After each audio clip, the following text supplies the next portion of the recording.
আমার আব্বাজান ছিল, বলতো, বেটা, পৃথিবীতে বাঁচতে এসছো, কিন্তু পৃথিবীতে বেঁচে থাকলে তোমার 101 রকম বিপদ হবে। আমাদেরকে আমার আব্বাজান বোঝাতো। কেমন বিপদ?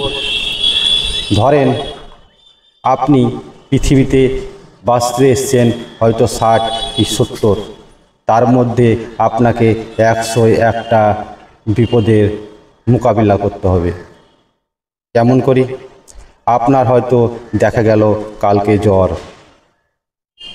জ্বর ভালো হলো, দেখা গেল কালকে অমুক জনার সঙ্গে ঝগড়া গেল, আবার দেখা গেল আপনার বাড়িতে অমুক অশান্তি, তারপরে আবার দেখা গেল আপনার হয়তো আপনার নিজের মধ্যে কোনো কেউ মারা গেছে কি কোনো কিছু হয়েছে, ওটা একটা অশান্তি। এই করতে করতে আপনাকে 101টা বিপদের মোকাবিলা করতে হবে, তবেই পৃথিবীতে আপনি বেঁচে থাকবেন।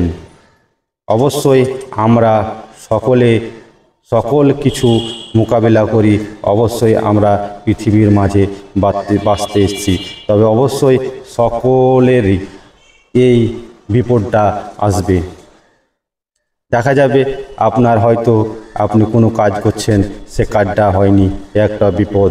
সব কিছু মিলে আপনাকে 101টা বিপদের মোকাবিলা করে পৃথিবীর মধ্যে আমাদেরকে বেঁচে থাকতে হবে। অবশ্যই আমরা ভালো করে এবং সুস্থভাবে আমরা পৃথিবীর মধ্যে বেঁচে থাকব। বাঁচতে কতদিন এসেছি? এই তো আমাদের বয়স।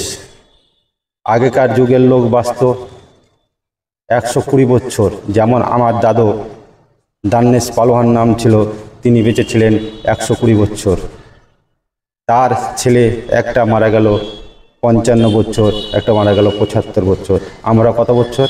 আমরা ইচ্ছে করেছি 60, 65, তার বেশি আর কে বাঁচবে না। এখনকার বর্তমান ভেজাল যুগে আপনি এর বেশি কেউ বাঁচতেই পারেন না। কেন? ভেজালে পরিণত। আগেকার লোকের খাবারে কোনো ভেজাল ছিল না, না জমিতে দিত জোড়া, না বিষ, কিছু দিত না। তাদের খাবারটাই ছিল শুদ্ধ খাবার এবং ভালো খাবার। আর এখনকার যুগের লোক ভেজালে পরিণত। তার জন্য আমরা পৃথিবীতে অল্প দিন বাঁচতে এসেছি, অবশ্যই সকলকে ভালোবেসে ভালোভাবে বাঁচব।